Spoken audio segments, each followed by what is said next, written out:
Hier, mardi 6 juin, des milliers de manifestants, parmi lesquels des syndicalistes portant banderoles et drapeaux, sont descendus dans les rues de France en vue de l'examen imminent par le Parlement d'une motion visant à annuler la loi sur la réforme des retraites. Même s'ils étaient moins nombreux qu'au plus fort du mouvement de protestation qui a frappé au début de l'année courante, des représentants de l'opposition interviewés par notre journaliste Wang Yin ont laissé entendre que ces manifestations ne seraient pas sans effet et qu'il serait possible, à terme, de retrouver une harmonie au sein de l'Assemblée nationale.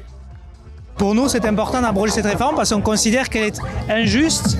D'abord, c'est parce qu'elle va demander à ceux qui ont commencé à travailler trop tôt de travailler plus longtemps et pas les autres. Donc de ce point de vue, c'est assez injuste. Elle ne tient pas compte de la pénibilité du travail, du fait que beaucoup des plus âgés d'entre nous ne trouvent pas de travail. Et de ce point de vue, ça semblait assez injuste et incohérent de demander aux gens de travailler plus tard alors que les plus âgés d'entre nous n'arrivent pas à travailler. Et la deuxième chose, c'est la forme, c'est-à-dire que le gouvernement a choisi d'avancer un peu en force sur ce texte et on le regrette. On veut que l'Assemblée ici nationale, le Parlement, soit consulté, ce qui n'a pas été le cas. Et c'est pour ça que le groupe Elliott a déposé cette proposition de loi pour que l'Assemblée nationale, les députés, la représentation nationale puissent se positionner sur ce texte enfin. On est passé progressivement d'une crise sociale à une crise démocratique avec un président de la République qui refuse que le Parlement vote et puisse donner son avis sur une réforme essentielle puisqu'elle touche à l'avenir de tous les Français. Le gouvernement, le président et puis sa majorité utilisent tous les artifices de la Constitution. Ils sont dévoyés quelque part.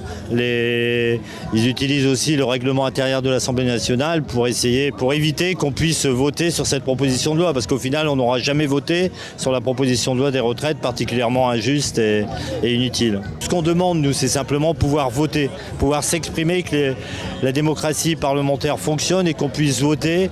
Et on ouvre en plus, dans l'article 2 de la proposition, sur une conférence sociale pour pouvoir regarder de plus près les équilibres budgétaires à trouver, etc. Il y a une forme forcément un peu de résignation qui s'opère chez une part des Français, ce qui ne veut pas dire qu'ils ont accepté la réforme. Et donc moi je les appelle à venir se rappeler au bon souvenir du président Macron au moment des prochaines élections qui auront lieu dans un an et de venir porter un bulletin qui dise que ce président ne peut pas tout se permettre. On a une assemblée qui dysfonctionne complètement, y compris avec une présidente de l'assemblée qui dit un jour blanc, le lendemain noir, qui n'est même pas cohérente.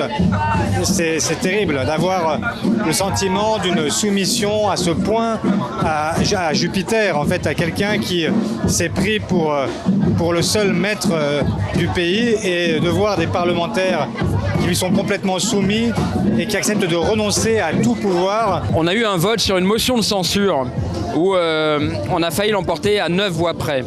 Et c'est quasiment jamais arrivé en fait, en vérité, dans l'histoire récente, d'être aussi soudés malgré tous nos désaccords. Il y a des groupes avec lesquels je ne suis pas d'accord et il y a des groupes qui sont des ennemis de la démocratie. Sur la question des retraites, comme c'est un groupe indépendant qui porte le sujet, il y a peut-être une majorité contre l'avis du gouvernement. Voilà, ça se juge jeudi matin et il n'y a pas une seule voix écologiste ou pas une seule voix de gauche qui manquera à l'appel. Le problème n'est pas tant la démocratie en France que l'attitude d'Emmanuel Macron.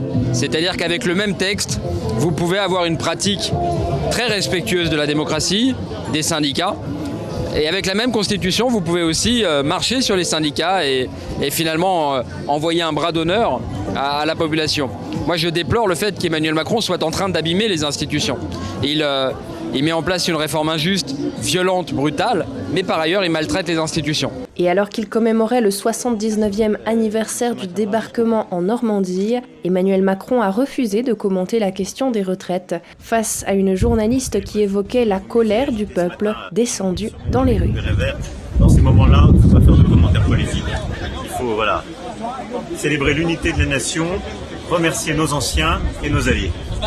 De son côté, la présidente de l'Assemblée nationale, Yaël Braun-Pivet, a indiqué sur BFM TV qu'elle déclarerait irrecevables les amendements sur la proposition de loi Elliott et qu'elle ferait barrage à l'examen de cette mesure.